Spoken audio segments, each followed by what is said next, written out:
حضرت امام اہل سنت امام احمد رضا فاضل بریلوی نے حضور اور اللہ کے علم کے حوالے سے جو عقیدہ دی ہے، جو اہل سنت کا متفقہ عقیدہ ہے، وہ یہ ہے کہ اللہ کا علم ذاتی، ازلی، ابدی اور لامحدود ہے، اور نبی علیہ السلام کا علم محدود، عطائی اور مخلوق ہے۔ اور اللہ کے علم اور نبی کے علم کا اگر تقابل کریں تو یوں بھی ہم مثال نہیں دے سکتے کہ اللہ کا علم 7 سمندر کی طرح، اور یہ دولت المکیہ کے اندر یہ کہ اللہ کا علم 7 سمندر کی طرح، اور اس کے مقابلے میں رسول اللہ کا علم اتنا بھی ہم نہیں مانتے جتنا ایک چڑیا چونچ میں پانی لیتی ہے۔ لیکن یہ بھی ختم نہیں ہوئی بات، ہمارے عقیدے کی یہ بات ختم نہیں ہوئی ہے۔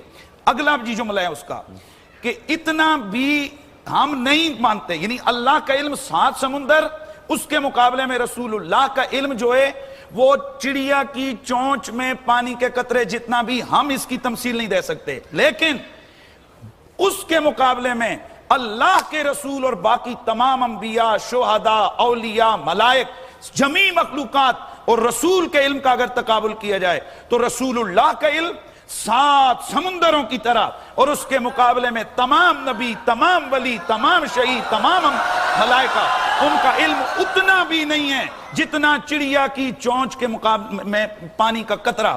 اب یہ اصل معاملہ ہے کہ ہم رسول اللہ کے لیے جب بات کریں تو ان کی شان کے مطابق، اور اللہ کے لیے بات کریں تو ان کی شان کے مطابق۔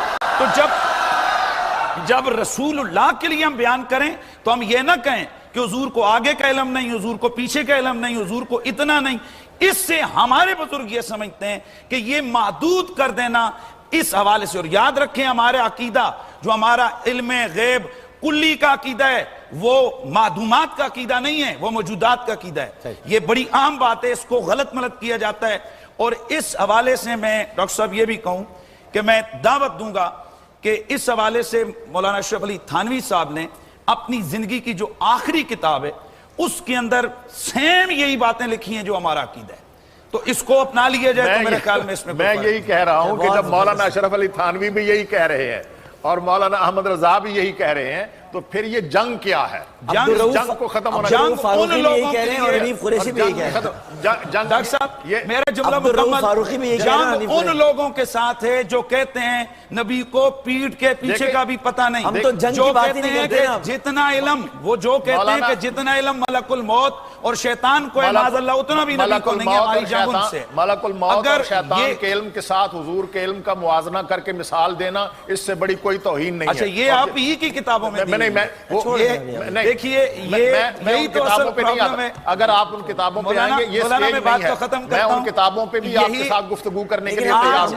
وہاں کیا ہوا مولانا، وہاں کیا ہوا کہ ان کتابوں میں جو کچھ آپ نے کہا اس کے رد میں اگر کہا گیا تو آپ نے کہا جی کہ یہ ہو گیا۔ دیکھیے کتابوں، آپ لوگوں کی کتابوں کی وجہ سے ہم اتابوں میں پڑے ہیں۔ ابھی بات یہ ہے ہم تو متفقات کی اور مشترکات کی بات کرتے ہیں۔ اچھا اب یہ بات نعرے لگائیں، نعرے یا رسول اللہ۔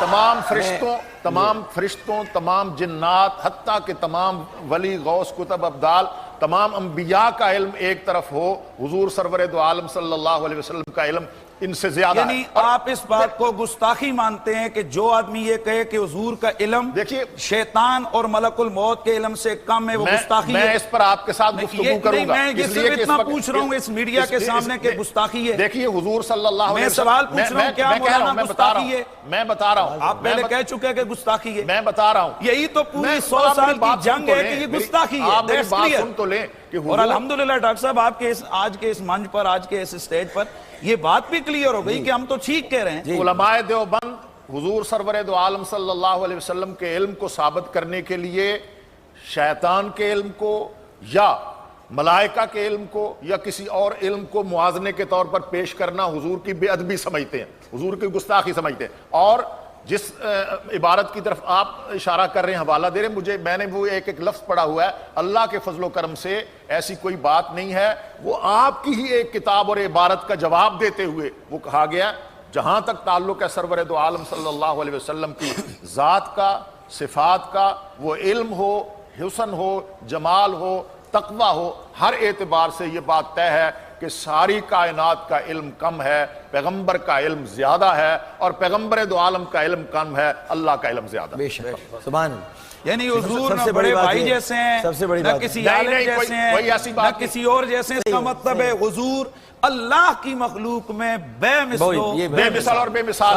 بڑے بھائی کی بات کیا ہے، یہ تو حضور سرور دو عالم صلی اللہ علیہ وسلم یعنی نہ گاؤں کے چودھری جیسے، دیکھیے آپ اشتباہ نہ پیدا کریں، کسی جیسے نہیں، وہ بے مثل و بے مثال ہے۔ حضور سرور دو عالم نے خود حضرت عمر رضی اللہ تعالیٰ عنہ سے اخی کا لفظ کہا ہے، ٹھیک ہے، اخی کا لفظ حضور سرور دو عالم نے خود کہا ہے کہ اے عمر جاؤ تو اپنے بھائی کو بھی اپنی دعاؤں میں یاد رکھنا، لیکن اس کی بنیاد پر یہ سمجھنا کہ جس طرح ہم اپنے بڑے بھائی کا احترام کرتے ہیں علیہ باللہ حضور کا بھی اتنا احترام کرتے ہیں، یہ نہیں ہے، یہ الزام ہے، یہ تہمت ہے۔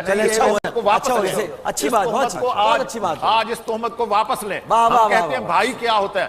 ماں، باپ، بہن، بیٹی، ساری کائنات جو ہے وہ قربان ہے پیغمبر دو عالم کی جوتیوں پر۔ سبحان اللہ، پیغمبر کی جوتیوں پر، سبحان اللہ، سبحان اللہ۔ پیغمبر کی ذات کو الگ دیکھیے، پیغمبر کی جوتیوں پر قربان ہے۔ یہ تہمت جو ہے کہ اپنے بڑے بھائی کی طرح حضور آج ختم ہو گئی ہے، یہ تہمت آپ واپس سبحان اللہ، سبحان اللہ، ختم ہو گئی نا، ختم ہو گئی۔ میں اپنی بات بتاؤں، بہت اچھی بات ہے، میں بھی تو کچھ کہہ دوں۔ ڈاکٹر صاحب میں آخری ایک بات کر کے پھر آپ کہہ دیجئے۔